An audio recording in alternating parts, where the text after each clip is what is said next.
Pinya, gawin nating masarap na puding. Ay pinya puding nga po ngayon mga kaprensi ang ating alutuin for today's vlog. Ay kaysa nga ni po ay aring mabulokla ang aring nga pong pinyang maliliit na parang kala mo'y lato-lato ay atin nga po aring alutuing masarap na pang merienda. At pag gana rin na nga po kaliliit mga kaprensi, kalimitan nga po ari ay hindi na nabibili. At kung atanungin nga po ninyo kung ari ay makamatamis, ay nako po ay ako na ang nagasabi. Ay mas matamis pa nga ni ari sa pagmamahalan ninyong mag-asawa.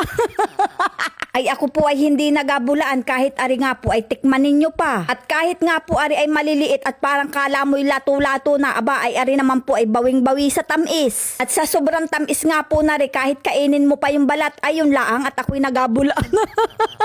At yung gana rin nga pong hinog na hinog ang makamagandang katasin. At ganyan nga po ako magbalat ng pinya mga kaprensi, hiwa-hiwain ko laan po yan isa-isa. At hindi na nga po natin atanggalin ang mata niyan isa-isa. Naku, bakit pa natin apahirapan yung sarili kung meron naman paraan na madali laang. Ganyan nga laan po ang inagawa ko dyan, parang nagabalat laang din po tayo ng pakwan. Ay ako po ba yan naman ay nababalaman pagka isa-isang atanggalin yung mata. Kung naghahanap nga po kayo ng matamis magmahal, ay naari nga po ako.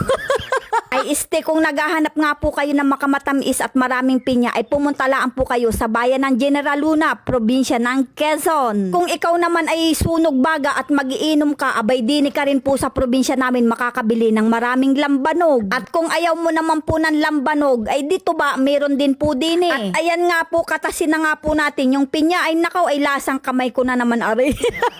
Ay dagdag flavor din po ba yan naman yan? Ay ay naghugas naman po tayo ng kamay at atin na nga po yan salain. Nilagyan nga po natin yan ng 1 cup cornstarch, half cup na asukal at kaunting food color. At atin nga po yang halu-haluin. At punasan nga po natin ng mantika yung ating pagtakaan ay ari naman po ay malinis, dumikit laang nung ako po baga ay nag-bake. At ayan, isalang na nga po natin yan sa kawali at pag isinalang na nga po natin yan ay halulaan po tayo ng halo. At pag nga po hindi natin hinalo ng hinalo yan, yan nga po ay may tendensing magbuo-buo at napakaganda nga po ng ating pagkakagawa. At pag ganyan na nga po ang itsura ay pwede na nga po nating ahunin yan dahil nga po yan ay luto na. At tamang-tama nga lang din po ang pagkakalagay natin ng cornstarch dahil nga po ay hindi siya namumuo. At hipirin nga lang po natin yung kanyang ibabaw dahil nga po yan ay palamigin nga po muna natin. At habang inapalamig nga po muna natin yan ay magsala nga po muna tayo ng kinayog na nyog. At nilagyan nga din po natin yan ng kaunting asukal at atin nga lang po yung halu-haluin hanggang siya nga po ay lumutong. At pag ganyan na nga po ang kulay ay atin na nga po yung ahunin. At pagkalipas nga po ng ilang minuto ay ayan, tumigas na nga po yung ating pinya puding. At ayan na nga po ang paghahatol kung maganda ang ating pagkakagawa. At yon nga ne, at maganda nga po ang ating pagkakagawa at budbura na nga po natin yan ang sinangag na kinayod na nyog. At ayan na nga po ang ating pineapple pudding. Kaya naman po mga kaprensi, hindi lang ang panghimagas ang pinya, pwede nga rin po itong gawing masarap na pang merienda. Kaya naman mga kaprensi, ano pang inaintay natin dyan? Sakmala na!